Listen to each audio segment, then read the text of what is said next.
반갑습니다. 오대영 라이브 오대영입니다. 조만간 윤석열 대통령의 최후 변론이 시작됩니다.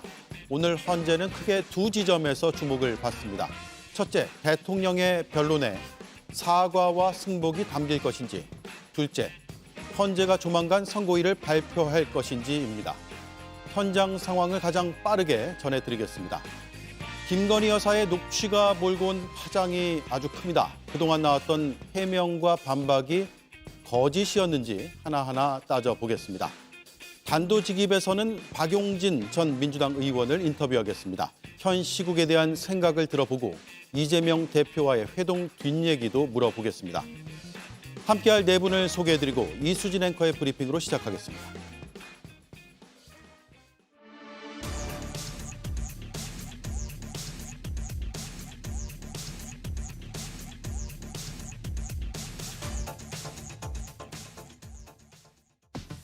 윤석열 대통령은 잠시 후 법정에서 최후 변론을 할 예정입니다.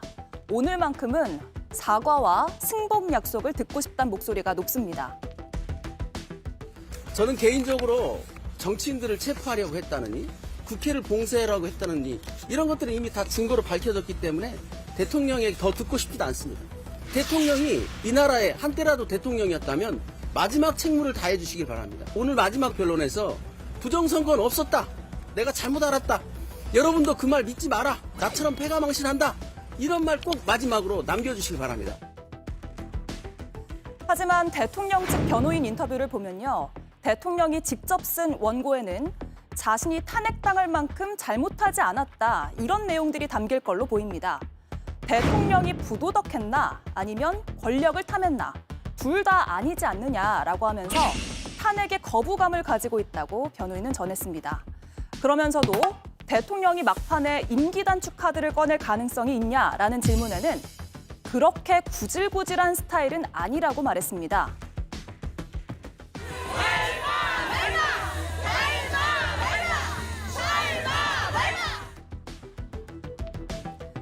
네, 인터뷰대로 대통령이 정말 그런 스타일이 아니라면 대통령의 주장을 그대로 믿고 있는 사람들을 향해서 계엄은 잘못됐다, 결과에 승복한다 말해야 합니다. 하지만 트럼프 미국 대통령 판결문에 통진당 간첩 음모론까지 늘어놓은 대통령 측 변호인들을 보니 오늘도 원하는 말을 들려주지는 않을 것 같습니다. 네, 들으신 대로 오늘 대통령의 최후 최종 변론이 진행되고 있고 최후 변론은 잠시 뒤에 이어질 것으로 보입니다. 93.4대 1 일반 방청 경쟁률이었습니다. 헌법재판소의 윤 대통령은 조금 전에 최후 변론을 위해서 도착을 했고요. 그 장면을 보고 계십니다. 헌재 바깥에서는 대통령 지지자들의 집회가 이어지고 있고 과격한 말들도 쏟아지고 있습니다. 경찰이 3,600, 3,800, 지금은 4,000명 넘는 경찰력을 배치했다 이런 소식이 들리고 있어요. 그만큼 긴장감이 굉장히 높은 상황이죠. 네. 점점 더 이 강성 지지층의 극단적 상황들이 조금 더 고조되고 있다 이렇게 볼 수 있고요. 무엇보다도 지난번에 구속영장 발부됐던 그 밤에 서부지법 폭동이 있었잖아요. 그런데 대한민국 경찰이 정말로 다양한 시위 집회 현장을 다 경험했지만 적어도 법원에 대해서 사법부에 대해서 이런 민주주의 파괴 행위가 이런 침탈 행위가 있을 거라고는 사실 상상 못했기 때문에 조금 경비를 아마 그거에 미처 대비를 제대로 못한 그런 상황이 있었잖아요. 예. 그래서 아마 경찰도 굉장히 긴장하고 있을 거고 오늘도 지금 이런 상황입니다만은 저는 이제 선고 날이 더 굉장히 걱정이 되는데 3월 한 십며칠 중순 이렇게 예상되고 있습니다만은 그때는 아마 박근혜 대통령 탄핵 선고일과 마찬가지로 가포 비상령 지금 준비하고 있는 것으로 알고 있고요. 또 헌법재판소에 대한 경비도 물론 강화해야 되고 지금 문영배 소장 대행에 대한 이제 그 재판관 신변 보호 조치하고 있는데 아마 헌법재판관 전원에 대한 신변 조치도 다 들어가고 강화한다고 해요. 물론 그렇게 해야 될 거라고 생각합니다.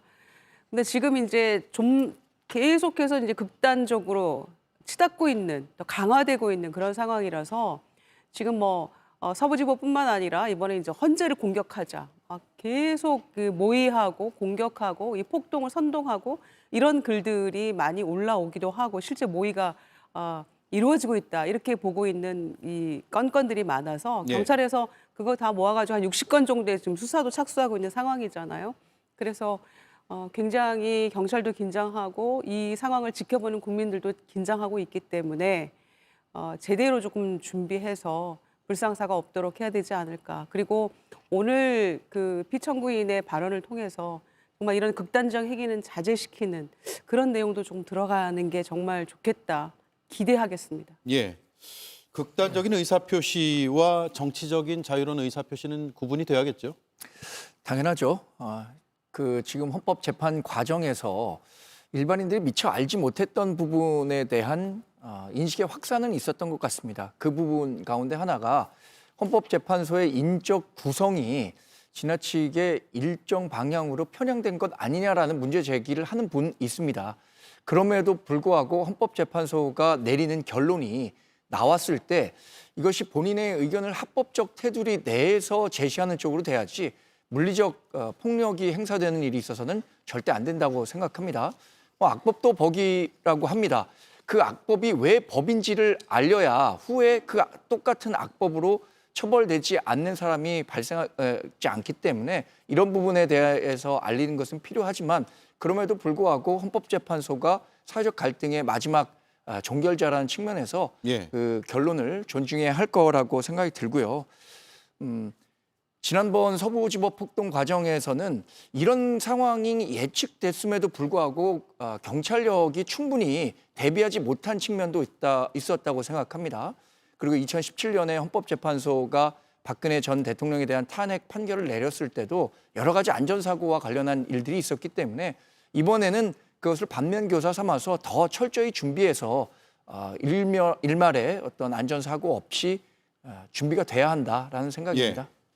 자, 최종 변론 절차를 말씀을 드리면 오후 2시부터 시작이 됐습니다. 증거조사가 있었고요. 종합변론이 지금 진행 중인 것으로 보이는데 국회 측, 대통령 측 약 2시간씩 사용을 한다고 하고요.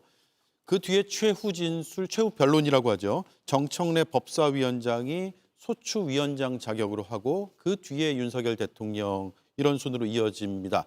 이 시간은 제한이 없다는 게 맞는 거죠? 예, 그 헌법재판소가 아예 제한하지 않겠다고 공표를 했으니까 제한 없이 하긴 할 것 같습니다. 그런데 우선 그 앞에 증거조사를 왜 갑자기 하느냐라고 이제 의문시 하실 분들이 있을 텐데요. 저 증거조사는 지난번 2월 20일 이후에 당사자들이 새로 제출한 증거에 대한 증거조사를 아마 간단히 진행하는 것이고요. 네. 그런데 그 뒤 이어서 이제 양측의 종합변론이 진행이 될 텐데 종합변론의 이제 핵심적인 쟁점으로 언론에서는 5가지를 꼽고 있는데 제가 볼 때는 크게 3가지일 것 같습니다. 하나는 비상계엄의 위헌 위법성, 그다음에 포고령 내용의 위헌 위법성, 그리고 또 하나는 국회의 계엄 해제를 무력에 의해서 무력화하려고 하는 시도가 있었는지 여부이고요. 네. 기타 나머지 선관위 그 접수했는지 여부, 그다음에 국회의원들 체포였는지 여부는 어떤 부차적인 어떤 곁가지의 쟁점일 것 같습니다. 그래서 크게 3가지 핵심 쟁점으로 나눠서 양측이 변론을 하고 그 후에 이어서 이제 소추인 측에서는 법사위원장이 최후 진술을 하고 피소추인 윤석열 씨의 최후 진술로서 이제 재판의 대단원의 막이 내려갔습니다. 예, 그 시간이 오늘 늦은 시간까지 이어질 가능성이 꽤 있어 보입니다. 김용남 위원님, 마지막 변론에서 최후 변론을 하는 윤석열 대통령이 어떤 말을 할 것인가. 이게 초미의 관심인데 여론에선 크게 2가지를 일단 요구는 하고 있어요. 사과, 승복은 반드시 들어가야 된다. 네. 같은 의견이세요? 그렇죠. 사실은 그냥 사과라고 표현하기보다는 통렬한 반성과 사죄가 들어가는 게 맞겠죠. 우리 헌정사에서 쿠데타는 몇 번 일어났습니다만 그거는 사실은 정권을 쟁취하기 위한, 탄찰하기 위한 쿠데타였고 이른바 친위 쿠데타, 이미 정권을 잡고 있음에도 불구하고 우리나라 헌정 시스템을 망가뜨리고 자신의 권력을 더 강화하기 위한 목적의 친위 쿠데타는 이번이 처음이었거든요. 근데 그게 짧은 시간 내에 그 진압은 됐습니다만, 진압이라기보다는 정확한 표현은 사실은 군인들이 그 뜻대로 움직여주지 않았기 때문에 소정의 목적을 달성하지 못했다고 보는 게 맞겠습니다. 어쨌든 우리나라 헌정 시스템 자체를 파괴하려고 했던 시도이기 때문에 그야말로 통렬한 반성과 사죄가 들어가는 게 마땅하다고 생각이 됩니다만, 정말로 그 내용이 포함이 될지는 저도 자신이 없어요. 지금까지의 태도를 더 반복하는, 아니면 또 이상한 그 이른바 지금 탄핵 반대 집회에 나오는 군중들을 더 자극하거나 아니면 그 탄핵 반대 집회를 계속 이어가기 위한 이른바 땔감을 제공하기 위한 최후 변론이 돼서는 현직 대통령의 위치에서 국민의 분열상을 더 가중시키는 것밖에 안 되기 때문에 피해야 되겠습니다만, 또 뭐 그런 좋지 못한 모습을 보여줄 가능성도 꽤 있다라는 염려가 됩니다. 네, 그런 염려가 나오는 이유가 오늘 한 조간신문의 대통령 측의 인터뷰를 보면 이런 표현들이 있어요. 대통령은 자신이 탄핵당할 만큼 잘못하지 않았다고 생각한다라는 표현이고요. 부도덕했나 권력을 탐했나 그렇지 않다. 대통령이 탄핵에 주관적 거부감이 있다라고 했고요. 조기 퇴진설이나 임기 단축 꺼낼 수 있다는 관측에 대해선 구질구질한 스타일은 아니다. 이런 답변까지 했습니다. 대통령 측에서요. 그래서 사과와 승복이라는 발언은 그저 희망사항일 뿐일까라는 생각도 들어요. 구질구질한 스타일을 계속 보여줬지 않습니까? 예. 대통령직에 있는 동안에도 업무가 정지된 뒤에 헌재에 나와서도 계속해서 매우 구질구질한 거짓말과 궤변으로 일관했었죠. 구질구질한 예를 하나 들어볼까요? 의원이 아니고 요원이다, 인원이다 이런 걸로 얼마나 공방을 했습니까? 정말 말을 하기에도 민망하고 너무 부끄러웠습니다. 국민들이 너무 부끄러웠어요. 기가 차고. 그리고 아무 일도 없었는데 아무 일이 없었습니까? 호수위에 달 그림자를 쫓는 격이다. 이런 얘기 했었고요. 그리고 모든 책임을 부하에게 떠넘기고 또 야당 탓을 하고 계엄의 불가피성을 또 한 번 강조하고 저희가 정말 너무 더 이상 듣고 싶지 않을 정도의 그런 이야기들을 계속 들었잖아요. 그 상황들이 구질구질한 게 아니면 도대체 구질구질한 스타일이 아니라는 거를 어떻게 입증해 보일 것인지 예. 오늘 최후 진술에서 그렇다면 정말 국민을 위해서 또 국민 통합을 위해서 극단적인 이 지지층들을 자제시키면서 국민께 석고대죄하고 헌재 결과에 승복하겠다. 이렇게 얘기하는 것이 저는 대통령을 했던 사람으로서 마지막 국민과 국가에 대한 책무이자 도리가 아닐까 이렇게 생각하고요. 정말 구질구질하지 않은지 오늘 이따 저녁 늦게나 이루어질 것 같은 최후 진술을 통해서 한번 들어보겠습니다. 예. 여당에서 어떻게 전망하고 있나요? 그동안 윤석열 대통령이 10차례 변론에 나오면서 계속해서 했던 얘기는 본인이 이번에 행했던 계엄은 본인이 대통령으로서 할 수 있는 권한 내에서 행사한 것이고 그것이 야당의 일종의 경고성이었다는 메시지를 강조했었기 때문에 이렇게 일관된 준장을 최종 의견 진술에서 바꿀 가능성은 적겠죠. 그리고 내란 프레임에 본인이 걸렸다라고 생각하는 것 같아요. 본인은 이 내란 프레임에 걸려서 이것이 탄핵 사유로까지 연결이 됐지만 실제 본인이 했었던 계엄이 어떻게 내란이 될 수 있느냐라는 부분을 계속해서 강조하지 않을까 싶습니다. 그러나 윤석열 대통령이 하고자 하는 말에는 이런 내용은 분명히 포함되어 있을 것 같습니다. 지난 2개월간 국정 공백이 있었고 국론이 분열됐고 여권 내에서도 분열이 있었습니다. 이런 부분에 대해서 본인이 의도했건 의도하지 않았건 간에 이런 결과를 초래한 부분에 대해서는 반드시 사과한다는 메시지가 포함돼야 할 것이라고 생각하고 네. 저는 윤석열 대통령이 그런 내용들을 분명히 담을 것이라고 생각합니다. 또 국론 분열과 관련한 이야기, 예를 들어서 이게 만약에 기각이 돼서 업무에 복귀한다면 대한민국이 어떻게 가겠느냐라는 부분에 대한 우려를 제시하는 분들도 많으니까 그런 상황에 대비해서 본인이 어떤 식의 정치적 로드맵을 갖고 있다라는 부분도 함께 이야기하지 않을까 그렇게 예상해 봅니다. 예, 기각 시에는 어떻게 하겠다라는 메시지까지 포함되어야 된다라는 의견이시고요. 사과도 사과지만 승복이 정말 중요할 것 같아요. 왜냐하면 광장에서 지금 불복하려는 움직임들이 좀 보이고 있어서 대통령의 오늘 발언은 광장에 어떤 영향을 미칠 것인가 이 부분을 잠깐 짚어보겠습니다. 먼저 김영현 의원님.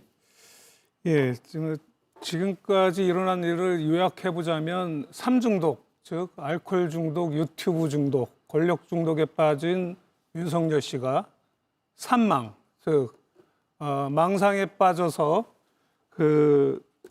내란이라는 망동을 하고도 국회와 국민을 계모하기 위한 계엄 수요였다는 망발을 이어오고 있다고 요약할 수 있겠습니다.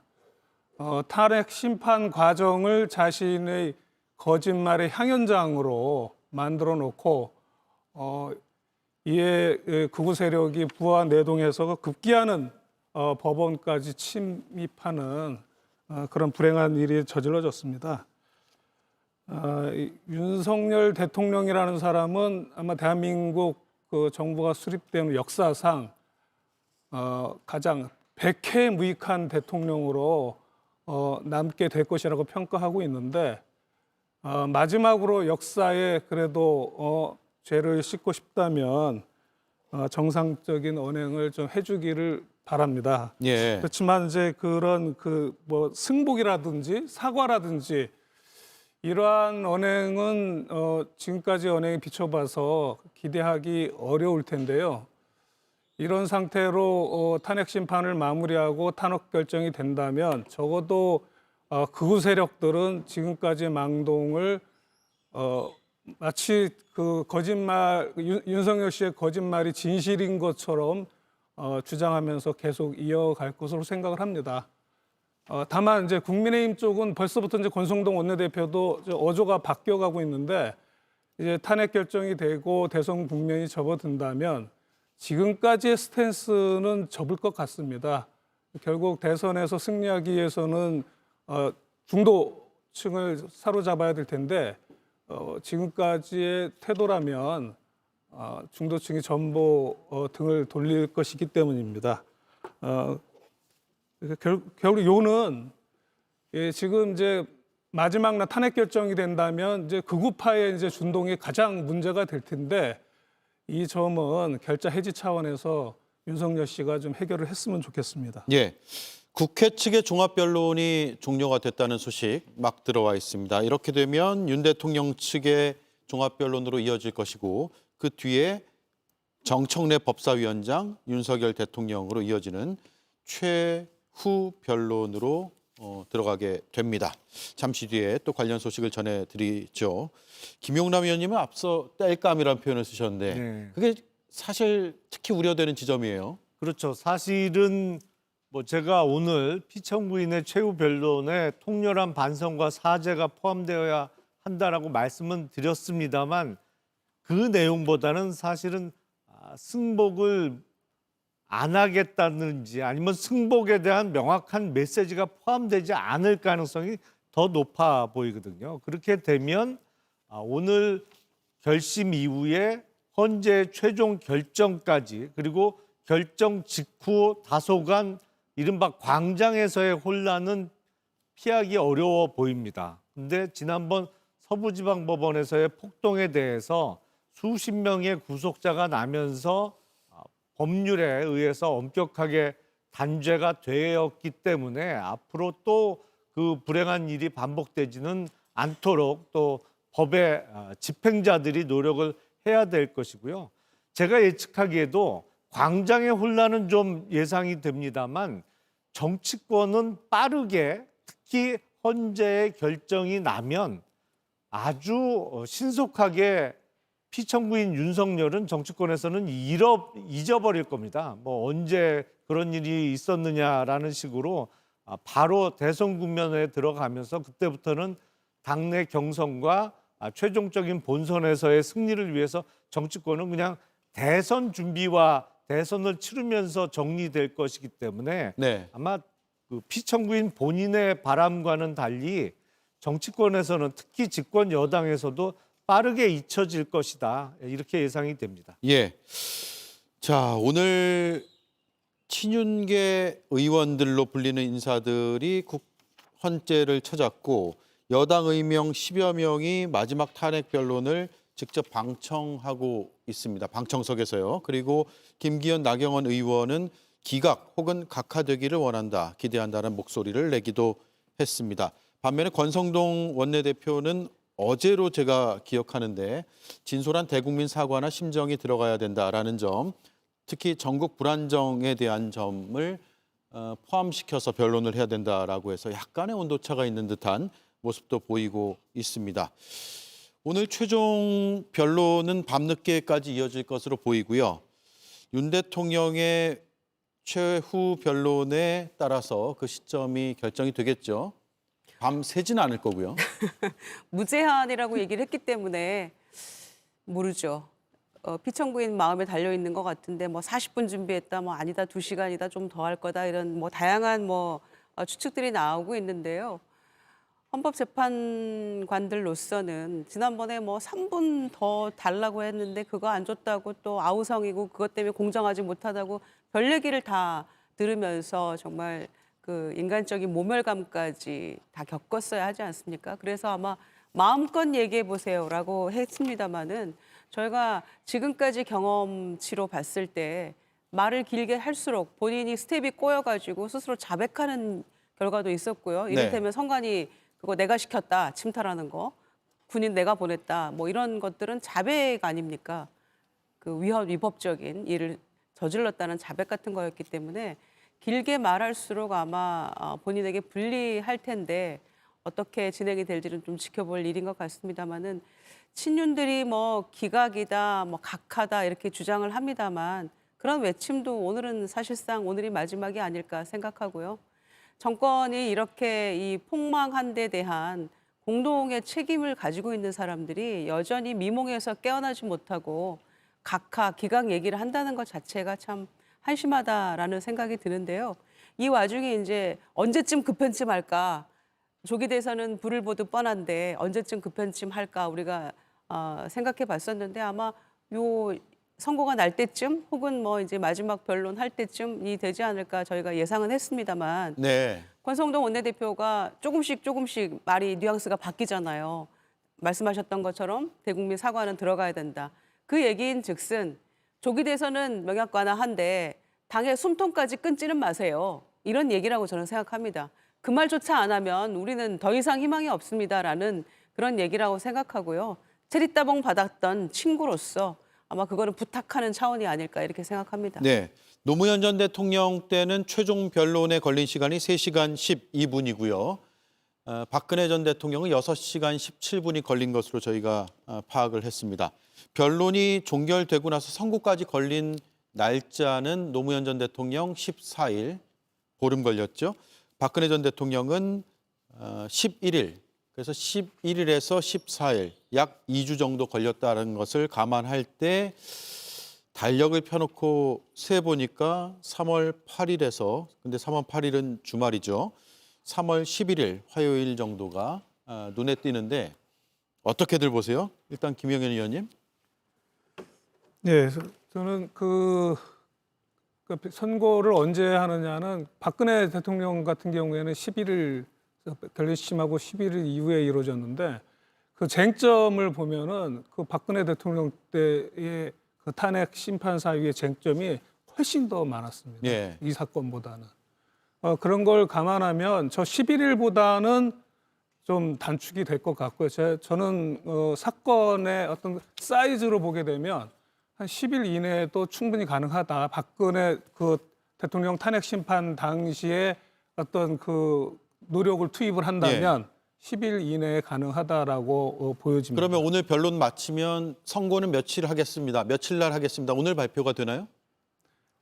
그거는 아마 전에도 그 노무현 대통령 탄핵 심판도 그렇고 박근혜 대통령 탄핵 심판도 그렇고 그 선고기를 지정을 안 했습니다. 근데 지정을 안 하는 이유는 만일에 선고기를 지정을 하게 되면 선고기일 때까지 지금부터 선거기일 때까지 찬성파와 반대파의 이제 세결집이 이루어질 테고 그리고 헌법재판관 한 분 한 분에 대해서 일거수일투족을 감시하게 되고 그러면서 굉장히 좀 피곤해지기 때문에 극심한 혼란이 생기겠네요. 예. 그래서 그 극심한 혼란을 최소화하기 위해서 그 전례에 따라서 2, 3일 전에 선거기일을 지정해서 통지할 것 같습니다. 2, 3일 전에요. 그러면 예. 선거일이 예를 들어서 3월 11일이라고 하면 예. 3월 9일이나 10일 예, 혹은 뭐 예. 8일, 9일 이 정도에 예. 3일 뒤에 선거하겠습니다. 예. 이렇게 발표를 하는 거네요. 예. 예. 언제쯤으로 보세요?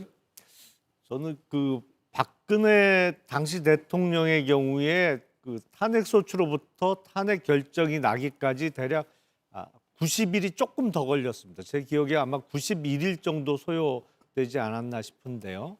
지금 여당 쪽에서 왜 이렇게 빨리 하냐, 천천히 해라, 최대한 뭐 절차를 보장하라는 주장들을 계속 하다 보니까 오늘까지 심판기일이 연장이 돼서 사실상 2회 이상 연장이 돼서 진행되고 있습니다만 이 탄핵 사건이 12월 14일 날 탄핵 소추가 이루어졌잖아요. 그래서 그로부터 90일을 따지면 3월 대략 13일 정도는 돼야 됩니다. 그래서 예. 제가 예상해 보건데 아마 헌법재판관들이 결심 이후에 앞으로 평의를 하면서 합의가 얼마나 빨리 도출되느냐에 따라서 거기에 결정문 작성에 필요한 며칠을 더해서 결정이 되겠습니다만 아마도 3월 11일, 13일, 18일 그 세 날 중에 하루 정도로 선거기일이 지정되지 않을까 추후에 예. 그렇게 예상해 봅니다. 예.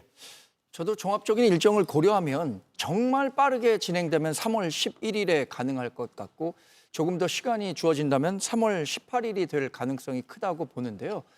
박근혜 전 대통령 탄핵 당시에도 평의가 10차례 열린 걸로 알고 있는데 이렇게 달력을 보다 보면요.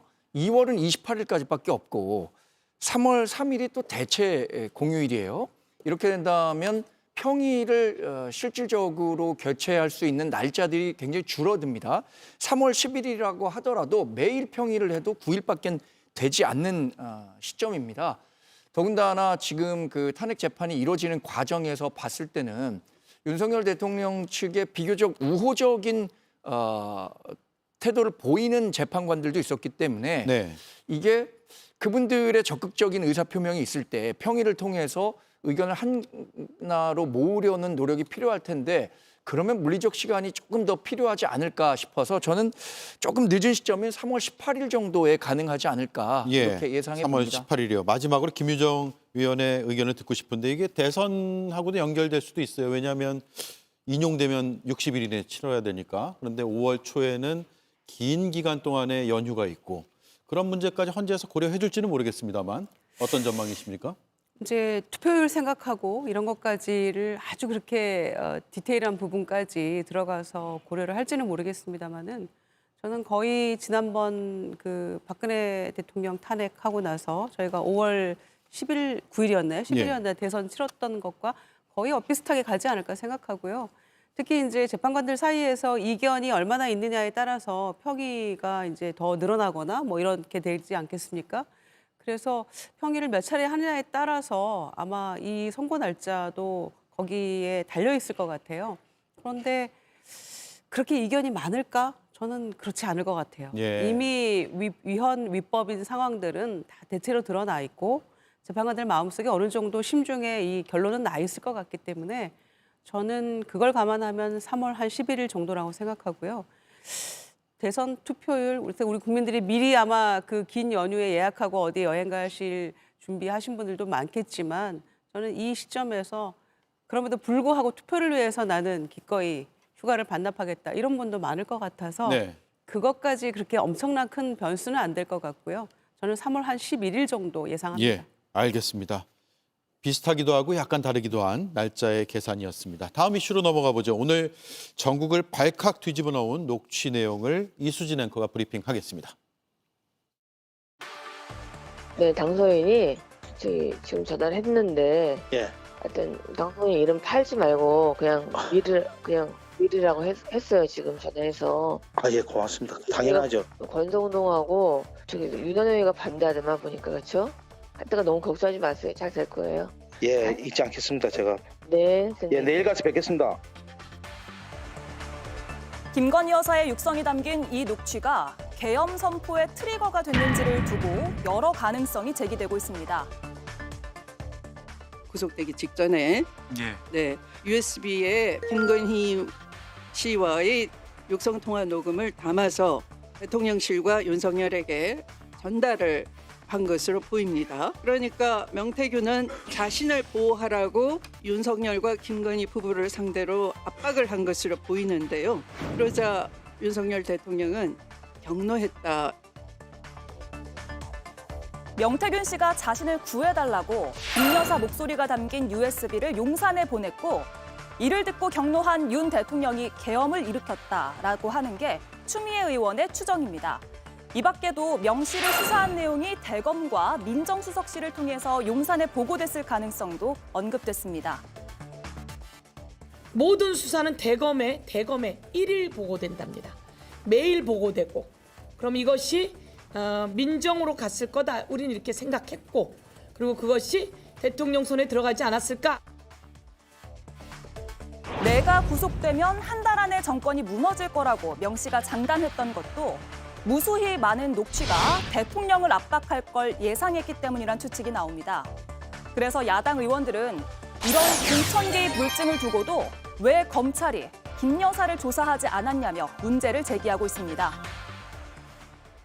예, 일단 총평부터 들어보죠. 김희정 의원님. 녹취가 공개가 됐습니다. 그동안 명태균 씨가 자신의 지인과 나눈 대화에서 대통령 부인과 이런 대화를 했었다라고만 알려져 있었는데 실제로 목소리가 나왔단 말이에요. 어떤 의미로 봐야 됩니까? 그러니까 그동안의 그 쭉 상황들을 보면 명태균 씨에 대해서 뭐 사기꾼이니 뭐니 막 그런 얘기들 많이 했습니다마는 대체로 했던 이야기들, 진술들이 사실로 드러나는 경우가 많은 것 같아요. 예. 대부분 그렇습니다. 그리고 이것도 녹취록이 뭐 있다 없다 얘기는 많았습니다만 대통령의 이제 얘기가 육성이 먼저 나왔던 것이고 지금 이 김건희 여사하고 통화했던 그 내용은 명태균 씨가 다른 친구나 제3자에게 전달하는 과정에서 다시 뭐 전화가 왔고 뭐 내일 보자고 하고 취임식에서 보자고 하고 윤상현에게 전화 걸었습니다. 잘 될 겁니다. 이런 취지로 전달하는 그런 내용들이 녹취 형태로 공개가 됐었거든요. 그런데 이제 딱 나온 거 아닙니까? 그래서 제가 생각하기에 이 정도로 했던 이야기들이 사실로 드러나는 걸 보면 예. 오세훈 시장이나 홍준표 시장에 관한 이야기들도 사실일 가능성이 매우 높아졌다. 지금 그 두 분은 굉장히 반발하고 있고 뭐 사기꾼 또 고소 고발 이렇게 하고 있습니다마는 가능성이 매우 높다 생각하고요. 두 번째는 이렇게 직접 육성이 나오고 대통령 부부가 공천에 깊숙이 개입했던 이 실체적 증거들이 이렇게 나옴에도 불구하고 명태균 특검을 국민의힘은 끝까지 반대할 것인가? 이게 말이 되는 것인가? 라고 제가 반문합니다. 그래서 결국에는 그동안 아니라고 발뺌했던 것들, 심지어는 대통령이 대국민 담화 뭐 기자회견하면서 뭐라고 얘기했죠? 나는 2022년에 재보선 공관위원장이 윤상현 의원인지도 몰랐다라는 거짓말까지 했어요. 네. 그런데 이 녹취록 보면 나오지 않습니까? 윤상현 의원에게 직접 전화하고 윤상현이 말했는데 말이 맞네 이런 것들을 충분히 미뤄 짐작할 수 있는 이야기들이 나오는 것이고요. 여기에 더해서 저는 명태균 녹취록뿐만이 아니라 김영선 의원이 이철규 의원이나 뭐 윤한홍 의원인가요?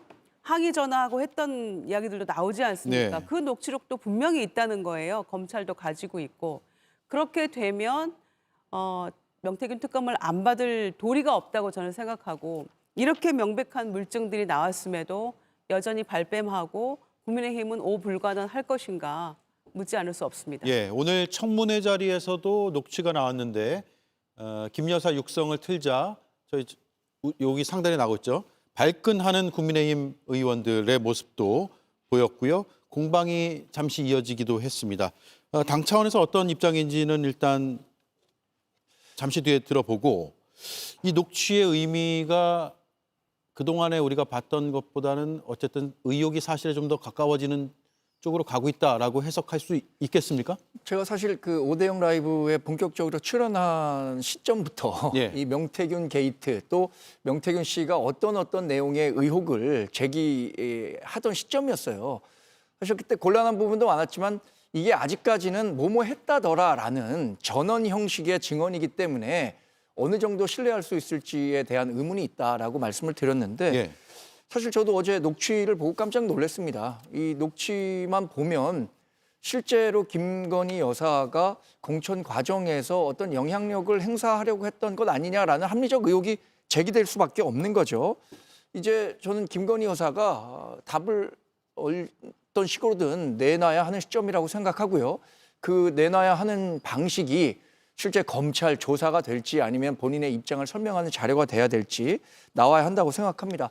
이 부분에 대한 법적 책임까지 물을 수는 있을 것 같아요. 이게 공당, 그러니까 국민의힘의 공천이 정상적으로 이루어지지 못하도록 영향력을 행사했다는 측면에서 뭐 업무방해 성격의 사안이 될 가능성이 큰데 이런 부분도 지금 김정희 의원님 말씀하셨지만 이게 특검이 아니라 실제 이런 진술이 의혹들이 제기된 만큼 지금 서울중앙지검으로 이송이 됐잖아요. 네. 검찰에서 이러한 의혹을 갖고 본격적인 수사를 하고 김건희 여사에 대해서도 과거와 같은 특혜 조사가 아니라 일반적인 국민 눈높이의 수사가 이루어진다면 사법 체계 내에서 수사가 이루어져야 되지 특검이 갈 사안은 아니라고 생각합니다. 특검은 아니다.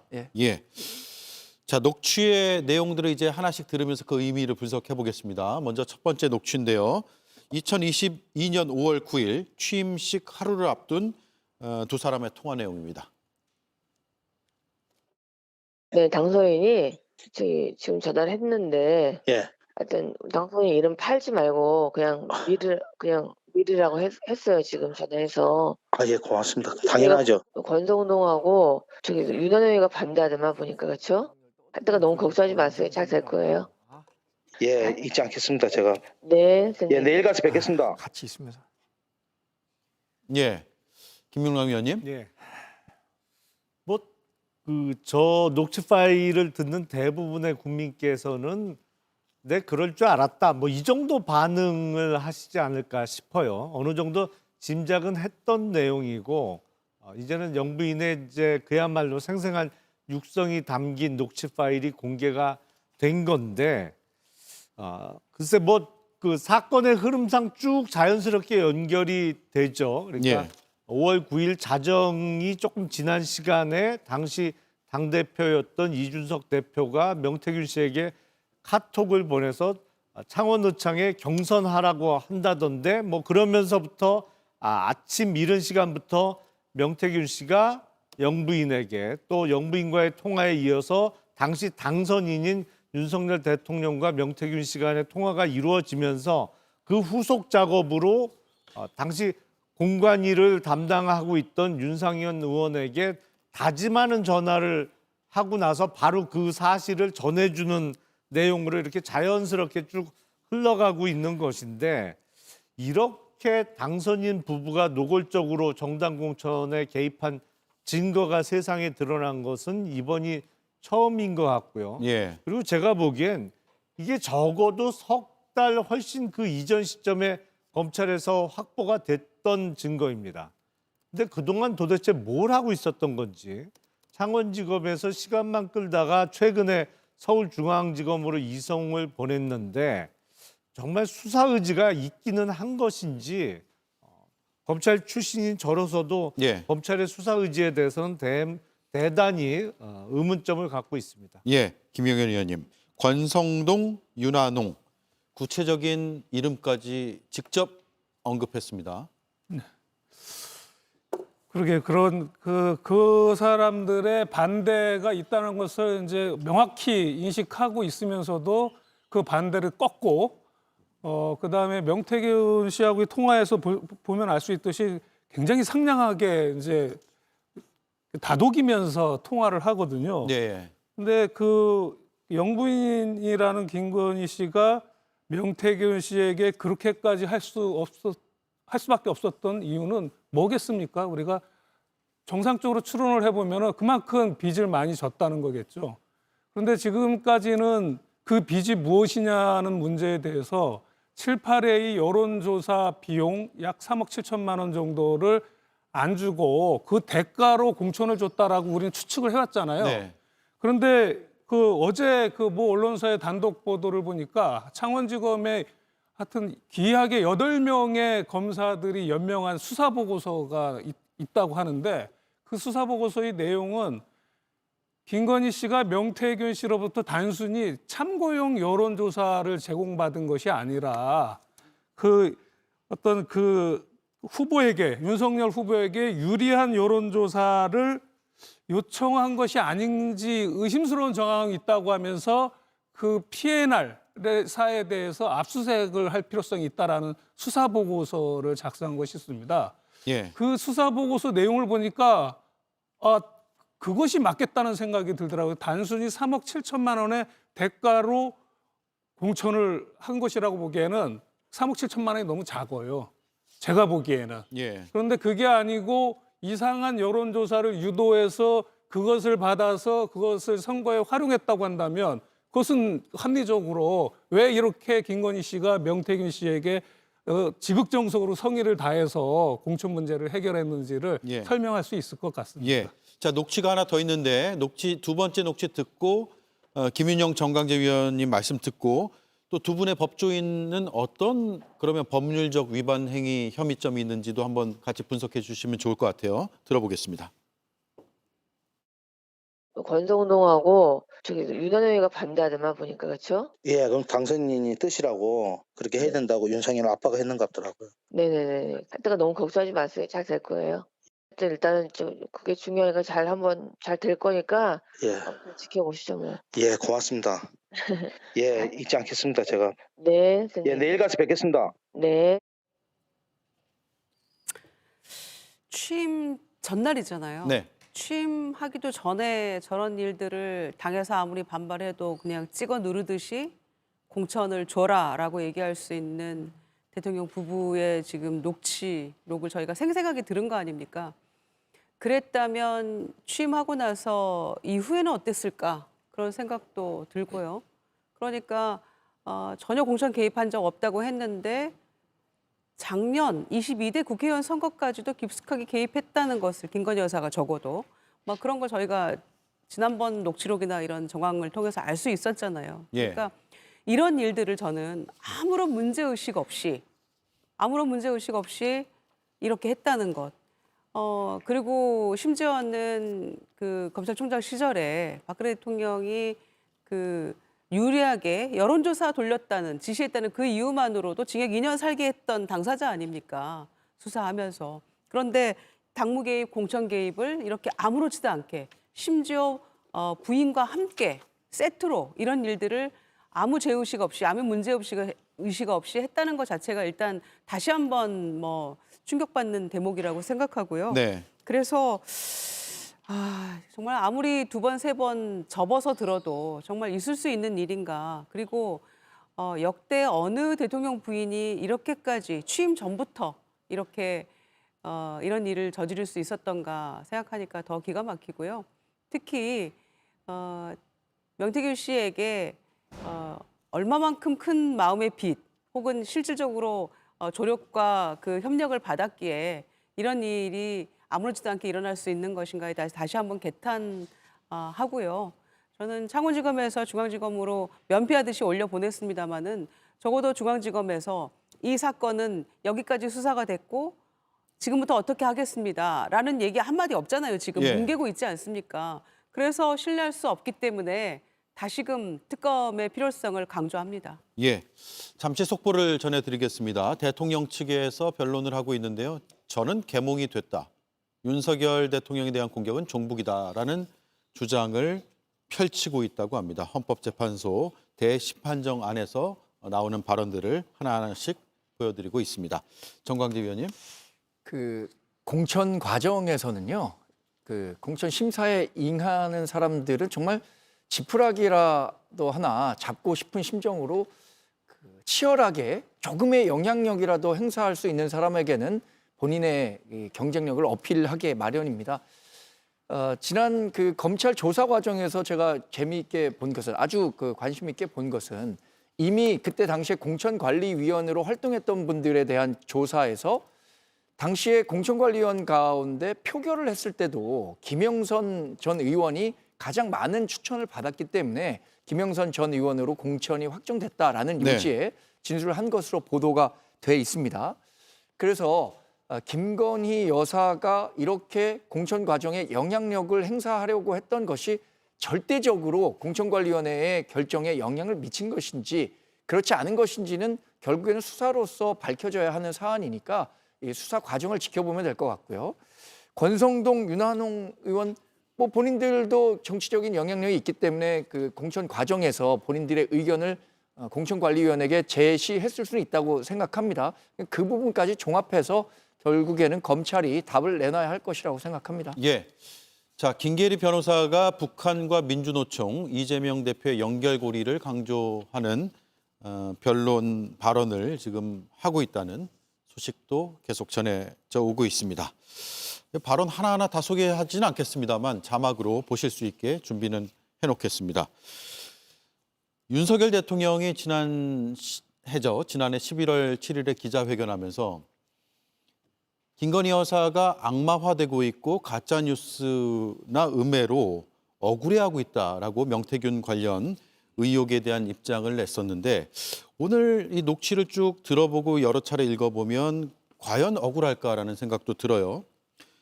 어떤 법률적인 쟁점이 발생할 것 같습니까? 먼저 김용남 의원님. 일단은 공직선거법 위반 또 정당법 위반의 점을 살펴볼 수가 있을 텐데요. 특히 공직선거법 위반은 이게 공소시효가 짧습니다. 그런데 그런 거는 뭐 시효나 아니면 당시 공무원에 취임하기 직전인 당선자 신분 등의 법리적 문제가 있다고 하더라도 정당이 공정하게 공천 관리를 행할 수 있는 업무를 방해한 일종의 정당에 대한 업무 방해 혐의는 그 부인하기가 어려워 보여요. 사인이어도 해당되는 거죠. 예. 보통 그렇습니다. 이제 공천관리위원회에 여러 사람이 들어옵니다만 그 여러 사람의 위원 중에 역시 공천관리위원장이나 아니면 부위원장으로 들어오는 사무총장 그 사람들의 입김이 가장 강력하기 때문에 이른바 들어와서 공관위원장이 어느 쪽으로 방향을 잡느냐 뭐 이것에 의해서 다른 공관위원들이 좌우되는 경우가 대부분이거든요. 그래서 근데 그 과정이 지금 여과 없이 공개가 된 것이죠. 예. 당선인 부부에 의해서 공천관리위원장을 통해서 공관위의 영향력을 행사하고 있는 과정이 뭐 다른 증거도 아니고 생생한 녹취 파일로 지금 다 드러나고 있는 상황이기 때문에 적어도 정당 업무에 대한 업무 방해 혐의를 부인하기는 좀 어렵지 않을까라는 생각이 듭니다. 네. 비슷한 생각이세요? 네, 저 비슷한 생각입니다. 요즘 그 문재인 정부 그 인사와 관련돼 가지고 그 인사수석이나 장관들을 상대로 인사 개입을 했다고 해가지고 업무방해죄로 기소해가지고 재판 많이 받고 있습니다. 그 인사 개입과 관련된 업무방해는 그 인사추천위원회의 인사추천 업무를 장관 또는 인사수석이 위력으로 행사해가지고 인사추천 업무를 방해했다는 그 요지인데요. 이거 똑같습니다. 그 공천관리위원회의 공천관리 업무를 대통령이 위력을 행사해가지고 업무를 방해했다는 것이죠. 네. 그것과 관련돼서는 일단 권성동 윤한홍 의원의 반대가 있었다는 거고, 그러니까는 그 어디 녹취에 보니까는 윤석열 씨가 이런 말을 했더라고요. 윤상현이한테 한 번 더 이야기할게. 걔가 공관위원장이니까. 이런 말을 했다는 거잖아요. 그러면 대통령의 권력을 행사해서 원래 하지 않았었어야 될 사람을 하도록 만든 거거든요. 이것은 형법상의 업무방해죄 딱 떨어지는 구속 요건에 해당되고요. 실제로 그런 말을 했는지 안 했는지만 밝혀보면 될 것 같습니다. 예. 자, 마지막으로 한 1분 정도 김유정 의원께 드릴게요. 이게 내란 혐의로 재판까지 진행 중이어서 공천과 관련된 것이 살짝 덮여지거나 가려진 게 아니냐, 혹은 관심을 덜 받는 거 아니냐라고 하지만 그래도 철저한 수사가 필요해 보입니다. 주체가 누가 되느냐의 문제는 차치하고서라도요. 그 필요성을 한번 강조해 주시고 끝내면 좋을 것 같아요. 중요한 문제죠. 저희가 이 계엄 내란 사태가 없었다면 명태균 게이트라고 불리는 이 사건이 아마 지금 정치권을 아마 휩쓸고 있을 거라고 누차 말씀드렸기 때문에 예. 이제 이런 증거들이 명확하게 드러나고 있는 상황인 만큼 뭐 헌재의 선고는 선고대로 가는 거고요. 또 내란 혐의에 대한 형사재판은 그대로 가는 겁니다. 그러나 이 사건들 또한 그냥 방치할 수는 없는 거 아니겠습니까? 그러니까 지금 이 정권에서 드러난 여러 가지 문제점들, 의혹들은 낱낱이 수사되어야 하고 마침내 진실이 밝혀질 때까지 끝까지 최선을 다해 수사해야 되고요.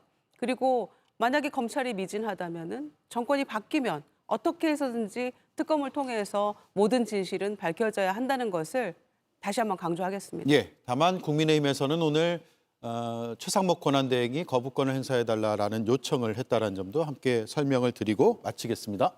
네, 네 분 잘 들었습니다. 고맙습니다.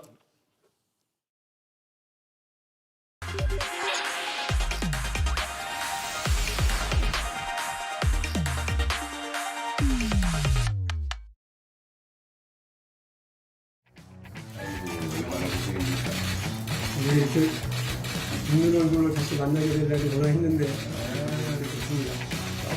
박영께서 힘든 상황인데도 이렇게 함께해서 고맙습니다. 네, 힘들죠. 총선 과정에서 이 일들이 저한테는 모진 기억이고 국민들께서 걱정하시는데 손을 합쳐야 된다 생각합니다. 그렇게 하기 위해서 오늘 제가 먼저 이렇게 손 내밀고 힘 합치자 말씀드리려고 왔고요. 당은 일을 하다 보니까 내 손 때문에 힘들어하는 사람들이 많아서 그것 때문에 나도 되게 힘듭니다. 박영 너무 가슴 아프고.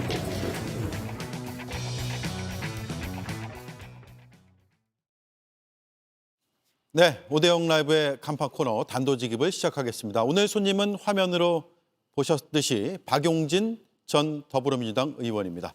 어서 오십시오. 네, 안녕하세요. 예, 오랜만에 뵙습니다. 네, 반갑습니다. 화면에서 보니까 화기애애한 모습도 보이고 물론 그 안에서 심경이 어떻는지까지는 뭐 제가 짐작할 수는 없습니다만 예. 그동안에 앙금이 쌓였다라는 평가들을 좀 했었는데 어느 정도 풀렸다고 보세요? 과거 악연에 붙잡히면 미래 정치는 하지 못한다고 생각해요. 제가 그냥 자연인이 아니잖아요. 예. 비록 지금 국회의원은 아니지만 국민들 앞에 공동체를 위해서 헌신하겠다고 약속한 정치인이기 때문에 저는 뭐 제가 과거가 아니라 미래 그리고 악연이 아니라 새로운 인연 이런 걸 생각했고요. 이재명 대표에게 뭐 전화 받은 뒤에 고민이 많았죠. 고민이 많았습니다만 손 내밀고 함께 힘 합쳐서 민주당의 승리, 국민의 승리 만들자라고 하는 대의 명분 앞에 모든 거 다 털기로 하고 그렇게 같이 이야기 잘 나눴습니다. 예. 1시간 40분 정도 비공개 만남을 한 것으로 보도가 되고 있습니다. 네. 다 공개할 수는 없지만 그래도 어느 정도 공개할 수 있는 부분이 있을까요? 대체로 어떤 흐름이었습니까? 악연보다는 앞날에 대한 얘기가 많았나요? 그 100분 좀 넘는 시간에 정치적으로 국민들에게 이렇게 좀 안심을 드릴 정치적인 워딩, 서로 해줄 말 이런 거는 30분 안에 다 끝났고 아, 예. 나머지는 다 사실은 그 개인적인 이야기 그리고 올해 뭐 전에 있었던 이런 인연 저런 인연들 되짚으면서 이야기를 많이 예. 나눴어요. 제일 큰 의미? 저는 그 자리에 그냥 두 사람이 만난 것 자체가 제일 큰 의미라고 봐요. 만남 자체가 큰 의미다. 예. 민주당 안에 분열의 기운이 쌓이고 민주당 안에 서로 반목이 여전히 있고 민주당 안에 갈등이 계속 존재하면 국민들 보시기에 계엄을 일으킨 그리고 내란 추종 세력들이 다시 재집권할지도 모른다. 오히려 그 사람들이 큰 소리치고 있는 이 상황에 민주당이 안심이 아니라 불안을 더 자극하게 될까 봐 좀 걱정했거든요. 그런 면에서 두 사람이 서로 웃고 화해하는 거. 야, 저 두 사람이 어떻게 저기 만날 수가 있어? 라고 하는 모습을 보여드리는 게 제일 중요한, 제일 큰 의미라고 생각하고 둘이 뭐 나는 개인적인 이야기 이런 것들을 뭐 벌써 이렇게 공개하거나 좀 그럴 수는 없고요. 어쨌든 당의 화합, 국민의 통합 이 이야기에는 뭐 전적으로 합의했다 말씀드리겠습니다. 통합은 전격 합의했다. 네. 이렇게 표현을 하겠습니다. 개헌에 대한 얘기도 있었나요? 예, 있었죠. 아, 예. 제가 아예 말씀을 드릴 때 문재인 정부의 공과과를 계승할 것, 두 번째는 당내 통합과 국민 통합, 세 번째는 민주당의 혁신, 이걸로 딱 분명히 나눠서 말씀을 드렸고, 두 번째 당내 통합과 국민 통합에서 국민 통합의 고리가 개헌이다 이 말씀을 드렸어요. 분권형 개헌과 관련해서 제 의견을 말씀을 드렸는데 답을 이미 다 준비하고 있고 이미 공개적으로도 여러 차례 말씀드린 거하고 똑같습니다. 이제 이재명 대표는 개헌의 필요성 공감하고 지난 대선에서 내가 준비한 안과 생각은 다 말씀드렸다. 그대로 하면 된다. 그때와 달라지지 않았다는 그렇죠. 뜻이네요. 예. 그러면 지금은 그러나 어쨌든 탄핵이 마무리되질 않았고 대통령 선거가 열릴지 말지인데 벌써부터 그 얘기로 그 에너지가 집중되면 오히려 혼란만 주지 않겠냐라고 하는 지적이었고요. 저도 지금 이재명 대표가 뭐 개헌 얘기하고 다니는 게 무슨 의미가 있나 싶습니다. 그 이전에도요, 대통령 후보에 나오는 모든 사람들이 개헌 얘기를 했지만 대통령에 당선된 사람이 하지 않았던 게 문제거든요. 그러니까 지금 모든 국민들이 어쨌든 대통령이 제왕적으로 운영되는 대통령 중심제를 바꿔야 된다고 하는 데는 다 공감하고 계시니까 당선 가능성이 있는 사람이 그리고 당선시키겠다고 하는 민주당이 그 개헌과 관련된 국민의 약속, 실행 프로그램까지 정확한 일정까지 제출하는 게 되게 중요하다고 보거든요. 네. 저는 아마 당내 경선이 있을 거고 당내 경선에서부터 그 얘기를 본격적으로 하게 될 거다 이렇게 봅니다. 그렇다면 내란 종식, 민주당에서 내란 종식이라는 표현을 쓰니까요. 내란 종식이 우선이다라는 것은 합의를 보셨고 예. 그 이후에 개헌은 활발히 논의하다라는 점에서도 예. 의견 일치를 보셨다라고 네, 해석하면 그렇습니다. 될까요? 예, 뭐 개헌에 대한 본인의 생각은 분명하고 예. 달라지지 않았다라고 얘기하는데 계속 구상이 뭐냐 물어보는 것 자체도 의미가 없고요. 말씀드린 것처럼 경선 과정에서 개헌에 대한 본인들의 이야기를 내놓을 거고 말로만 그러지 말고 그러면 언제까지 국민 투표를 거칠 거냐, 어떤 내용으로 할 거냐 이거를 뭐 프로그램 자체를 내놔야 될 겁니다. 모든 후보가요. 예. 민주당의 모든 후보가. 그래서 거기에서 이재명 대표도 이제 조기 대선에 경선 후보로 참여하게 된다면 당연히 내놓을 것으로 기대하고 있습니다. 예. 그렇군요. 이런 대화도 나눴다라고 어제 인터뷰에서 밝히신 바가 있는데 경선 룰을 통 크게 받아라. 예. 그리고 3주밖에 경선을 못할 것 같다. 누가 한 말인가요? 앞부분 제가. 예, 앞부분은 예. 박 의원님이 하신 거고. 통 크게 받아서 당내 여러 이견 세력들, 이견 그룹들이 후보자를 낼 거 아니냐. 그들이 여러 가지 이제 어떤 컨벤션 효과, 뭐 시너지 효과 이런 걸 좀 내는 경선이 되려면 적극적으로 참여를 하고 붐업을 시켜야 되는데 네. 경선 룰이 지금 되게 딱딱하고 기간은 짧고 이러니까 그 이제 어떤 뭐 가변성, 변동성 이런 것들이 좀 떨어지지 않겠어요. 그래서 추대 대회 아니냐 뭐 이런 예. 비판도 벌써부터 하잖아요. 그런 면에서 제가 통 크게 경선 룰을 제안하는 게 있으면 좀 받아주시는 게 어떠냐 얘기를 했고 뭐 그거는 그렇게 하겠다. 예. 그러나 아직 뭐 경선 얘기를 입 밖으로 꺼낼 때는 아니지 않느냐. 그래서 그건 맞고 다만 이게 3주밖에 되지 않을 것 같다. 객관적으로. 왜냐하면 대통령 본선 자체를 준비하는데 한 달이 들어가 버리잖아요. 근데 60일 안에 대통령을 뽑아야 되니까 사실은 내부 경선이라고 하는 게 엄청 짧은 기간에 진행돼야 하는 거죠. 그런 면에서 이제 좀 짧다. 이걸 걱정하고 그 현실에 대해서 이야기한 건 이제 이재명 대표가 이야기를 했고요. 예. 저는 그 앞문장과 뒷문장을 이렇게 이어서 보면 통 크게 받아라. 그런데 경선이 짧으니까 안 된다라는 걸로 해석을 했는데 그런 맥락은 아니었네요. 그건 아닙니다. 예. 그러면 통 필요한 크게 받아라라고 한 건 박용진 의원의 구상이나 의견도 있을 텐데 네. 경선 룰을 지금 50대 50이잖아요. 네. 어떻게 바꿔야 된다고 보세요? 지금 50대 50이 아마 선거인단 50일 거예요. 근데 선거인단은 언제 모읍니까? 예. 그러니까 오히려 더 가변성을 높일 수 있는 이미 이제 당원들의 대략의 어떤 그동안의 여론조사라든지 보면 지지 분포도가 거의 다 확인이 되거든요. 여기 어떻게 하면 가변성을 높일지를 아마 이제 경선에 참여하려고 준비하는 후보자들이 여러 가지 아이디어를 낼 거예요. 네. 그리고 그거는 비공개적으로 전달할 수도 있죠. 공개적으로 제안할 수도 있겠지만 그런 부분에서 이재명 대표가 당 대표이기도 하고 그러니까 그 부분을 좀 열고 의견을 들었으면 좋겠다. 지난 2017년 경선에는 문재인이라고는 원톱이 있었습니다만 왼쪽에 이재명, 오른쪽에 안희정이 있었습니다. 그렇게 해서 시너지 효과가 좀 있었습니다. 그리고 민주당의 운동장을 훨씬 넓게 만들었는데 지금 이재명 옆에는 이재명이 없어요. 네. 그게 가장 큰 문제 아니겠습니까? 예. 이재명 옆에 이재명 역할을 할 생각 있으세요? 경선에 출마할 거냐? 예. 뭐 저도 역시 마찬가지로 아직 경선을 나갈지 말지는 확고하게 정하지는 않았습니다. 그러나 이미 지난 대통령 선거, 당대표 선거에 경선에 출마한 적이 있고 대통령 경선, 당대표 경선 다 출마한 적이 있는 사람이니까 당연히 이 부분에 대한 고민은 하고 있습니다. 민주당이 이번 열리게 될 조기 대선을 통해서 역진 불가능한 민주주의의 승리를 만드는 주인공이 되어야 되는 것 아니겠습니까? 근데 민주당 때문에 행여나 놓친다. 민주당에 대한 국민의 불신, 민주당에 대한 국민의 불안감 이런 것들 때문에 행여나 다른 결과가 나타나면 그 진짜 큰일이거든요. 예. 그러니까 그런 면에서 제 역할이 후보로 경선에 뛰는 것일지 아니면 그것이 아니라 경선 이후에 만들어질 당 선대위에서 역할을 할 것인지 그런 부분은 아직 조금 더 시간이 있으니까요. 면밀히 고민하고 의논 나누도록 하겠습니다. 예. 그러면 탄핵 심판의 선고가 나올 때쯤 되면 그 고민에 대한 답은 결정이 되겠죠? 그렇습니다. 예. 왜 자꾸 제가 이 역할이나 이런 걸 여쭤보냐면 이재명 대표가 실제로 역할을 언급했잖아요, 그날.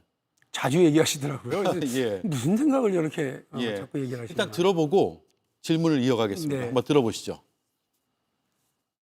이 위기를 이겨내는 게 우리가 해야 될 가장 중요한 일인 것 같고 그 속에 우리 박 의원께서 하실 일이 정말로 많을 겁니다.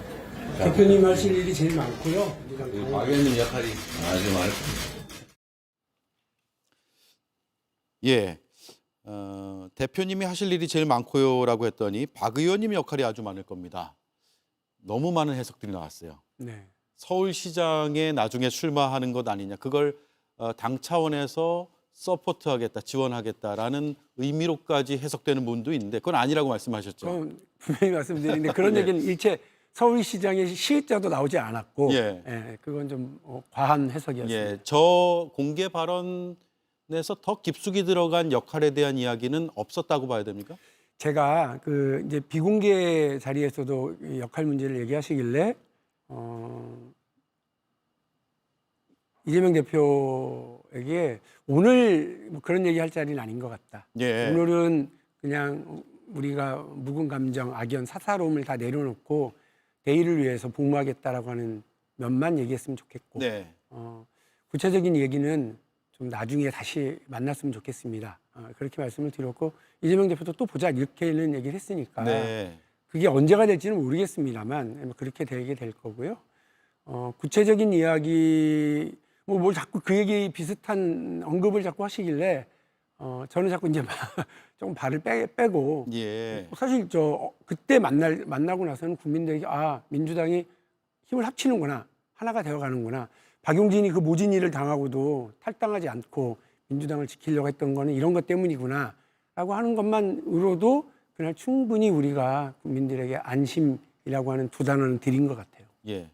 이재명 대표의 머릿속에는 아마 박용진 의원의 역할이 좀 그림이 있을 거라는 생각도 드네요. 왜냐하면 그런 걸 언급하려고 했지만 오늘은 여기까지 해서 통합하는 모습만 보이자라고 말씀하셨으니까요.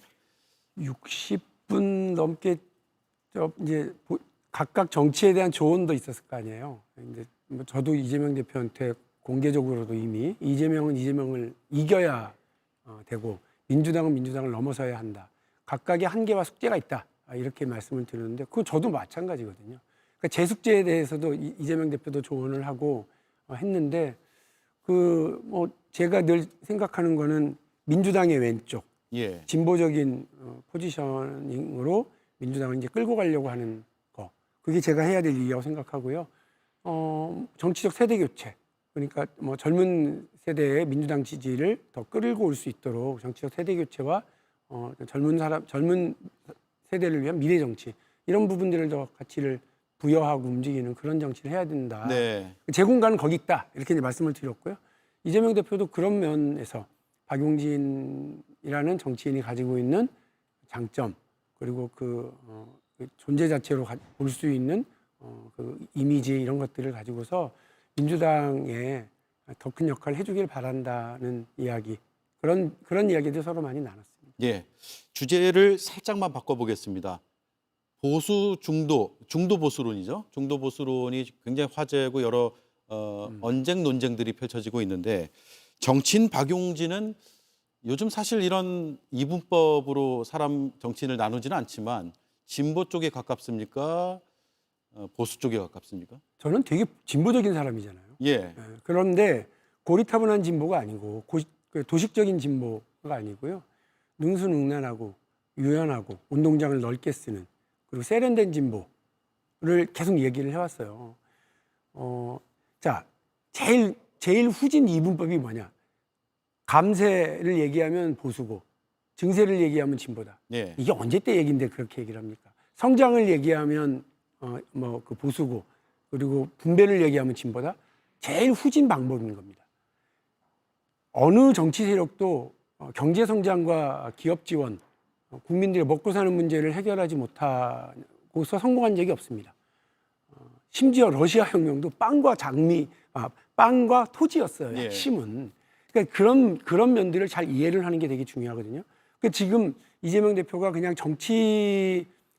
대통령 선거 조기 대선을 좀 앞두고 정치적인 어떤 포지셔닝을 약간 이렇게 넓혀나가기 위한 선거 캠페인 전략으로 중도 진보, 중도 보수 이렇게 얘기를 했는데 그걸 너무 무슨 사상 철학하듯이 예. 마치 사상 투쟁을 하자는 것처럼 막 우리 당은 원래 진보의 당이었네 이렇게 얘기를 하면 예. 예속 논쟁하자는 걸로 끝나요. 예. 그러면 이재명 대표가 말하는 중도 보수론의 일정 부분 동의하세요? 선거 캠페인이니까 예. 얼마든지 가능하죠. 근데 저는 일관된 게 있어야죠. 진보라고 하는 간판을 단 식당 이게 뭐가 중요합니까? 거기에서 얼마나 훌륭한 레시피로 얼마나 신선한 재료를 가지고 국민들이 원하는 국민들의 삶을 변화시킬 이런 메뉴와 음식을 개발하고 제공하느냐 이게 핵심이죠. 네. 그거를 잘 할 수 있는 게 진보지 말만 그냥 간판만 크게 진보라고 걸어놓는 건 아무 의미가 없습니다. 그래서 국민들의 삶을 변화시키는 진보. 그래서 10년 전에는 무상급식과 무상의료가 엄청난 진보적 과제였다고 하면 지금은 이미 실현된 건데 그걸 붙잡고 있는 건 진보적 과제가 아닙니다. 예. 그런 의미에서 능수능란하고 유연하고 운동량을 넓게 쓰고 세련된 진보가 박용진이 지향하는 민주당의 진보 정치입니다. 유연하고 세련된 진보를 하자.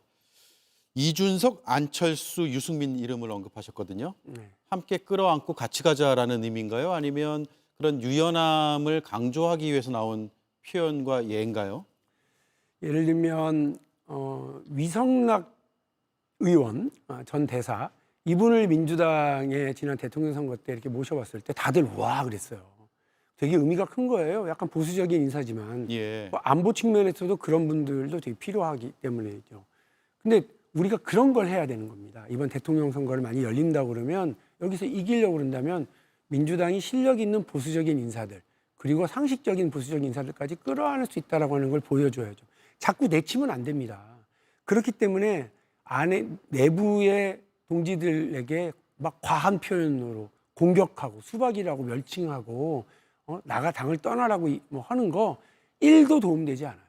그런 방식으로 당을 이렇게 이미지를 씌우면 큰일 납니다. 그래서 저 최근에 이재명 대표가 그런 거 하지 말자라고 제안한 거에 대해서 100% 공감하고요. 승리를 위해서 더 크게 가야 될 필요가 있고 그런 면에서 안철수, 이준석, 유승민 그분들이 오든지 말든지 그분들에게 그 손 내밀 줄은 알아야죠. 네. 흔히 뺄셈 정치는 하면 안 된다. 덧셈 정치, 곱셈 정치해야 된다. 이런 표현들을 쓰는데 그러면 실제로 손을 내밀고 경선에 함께 참여해달라라고 요청하기를 원하시는 건가요? 쉽지는 않을 수 있습니다. 그러니까 그분들 당이 다르잖아요. 그렇죠. 당이 다르기 때문에 그렇고요. 그분들이 과거와 다르게 당을 나올 생각도 없다고 이미 공개적으로 이야기를 했죠. 그럼에도 불구하고 민주당이 그분들까지도 포괄할 수 있는, 지금은 이재명 대표가 그런 의미에서 선거 국면에서 중도 보수까지 우리가 확정하겠다라고 얘기를 했다면 거기에 걸맞는 상징적인 인물들을 모셔오거나 제안을 하거나 하는 그런 폭넓은 정치를 하는 것이 자꾸 국민의힘을 한쪽 구석으로 모는데 매우 유용한 전략이라고 생각합니다. 예, 이낙연 전 총리, 전 대표도 당연히 포함된다고 생각하세요? 그렇습니다. 예. 지금은 좀 과한 표현들이 오고 가고 있는데 제가 그래서 이낙연 전 총리에게 당부 말씀드리면 저처럼 젊은 사람도 모진 일 당하고 힘들었지만 다 잊고 대의를 위해서 복무하겠다고 사사로운 감정 내려놨는데 이낙연 대표님도 그래 주셨으면 좋겠고 정치하시면서 민주당과 당원들, 국민들에게 얼마나 큰 사랑과 응원을 받으셨습니까? 당대표도 하셨고 총리도 하셨고 국회의원도 하시고 도지사도 하셨잖아요.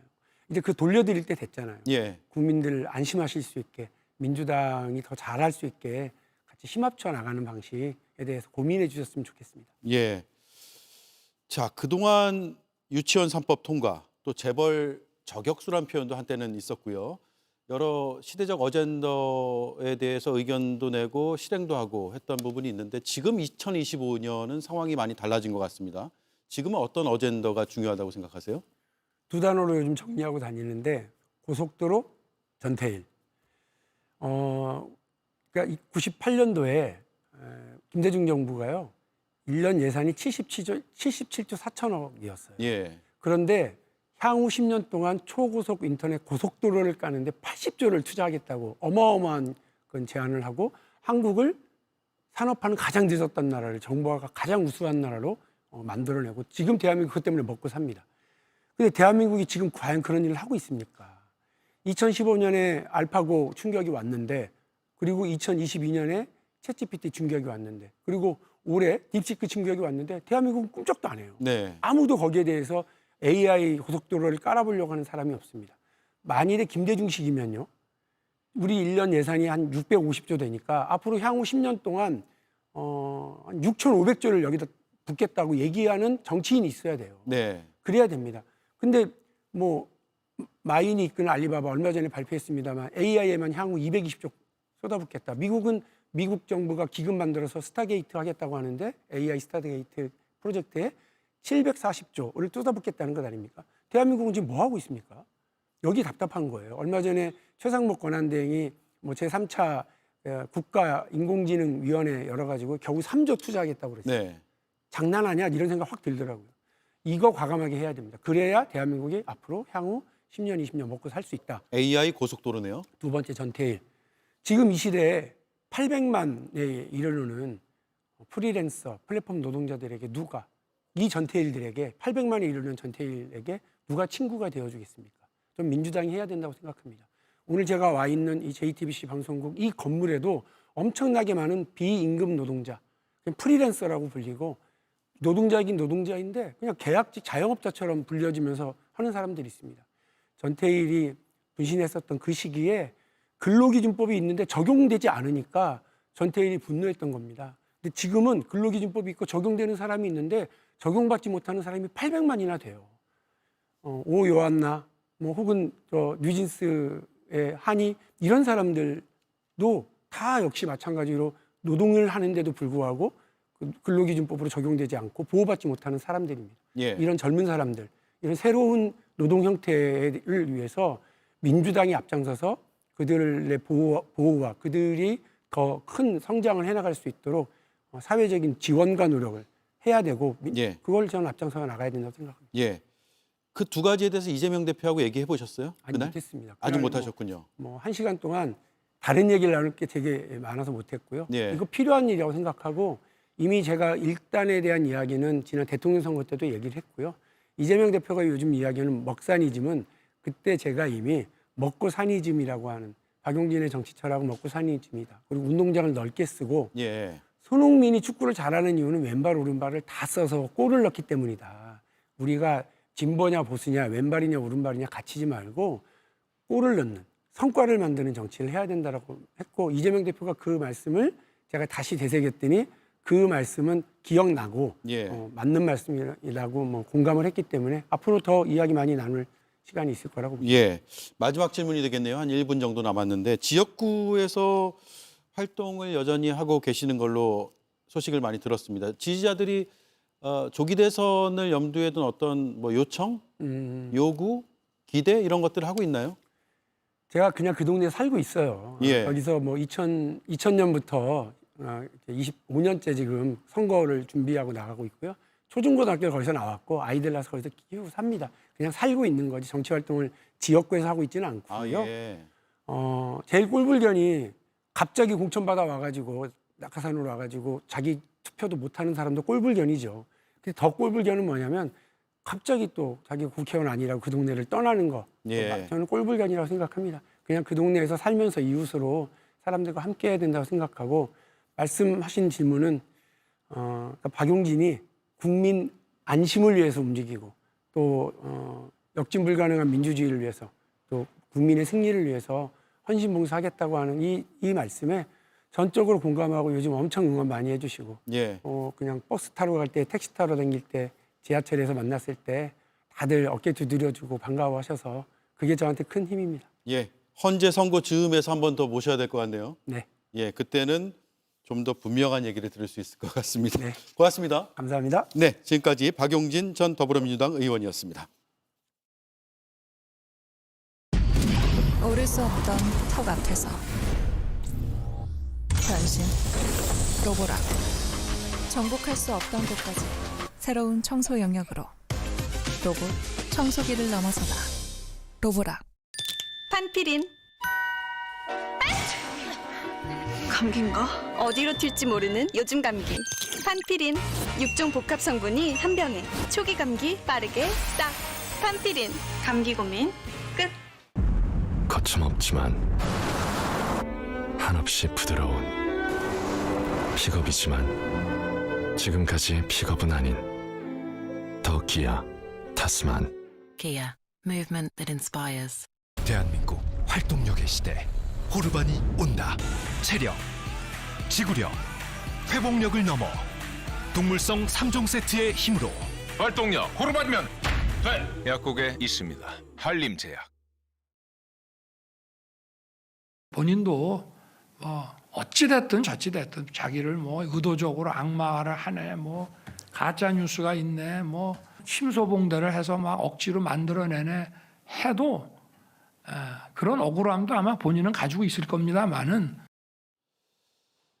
네, 부인이 악마화와 가짜뉴스로 억울해한다고 하지만 녹취를 들어보면 무엇이 그렇게 억울하다는 건지 이해하기 어렵습니다. 또 하나 이해되지 않는 점은 이런 대화 내용을 이미 확보해서 들어봤을 만한 검찰이 과연 무엇을 했는지입니다. 중간 수사 결과 발표는 맹탕이었죠. 검찰이 이제라도 빨리 명명백백하게 밝히라는 견해와 이미 늦었다, 특검에 넘기라는 견해가 부딪힙니다. 어느 쪽에서든 검찰이 수사를 잘했다는 얘기는 들리지 않습니다. 무슨 일이든 제때하지 않으면 더 큰 대가를 치르게 되는 경우가 많다고들 합니다. 이젠 공천 개입 의혹에 더해서 검찰의 늑장 수사 의혹도 국민 앞에 밝혀야 할 처지가 됐습니다. 앵커 한마디였습니다. 건강한 뼈는 단단한 뼈를 말하는 거죠. 뭐? 그런 당연한 소리를. 그럼 그대로 챙기시죠. 단단하게. 기능성 원료인 유단백 추출물 인체 적용 시험 결과 골밀도 골강도 증가 확인. 약해진 뼈를 단단하게. 뼈엔 MVP. 노블. 디자인으로 공간을 혁신한 노블. 이번엔 넓은 공간으로 청정 능력을 확장하다. 대형 공간까지 청정하는 컴팩트 사이즈. 코에이 노블. 더 놀라운 건 지금부터야.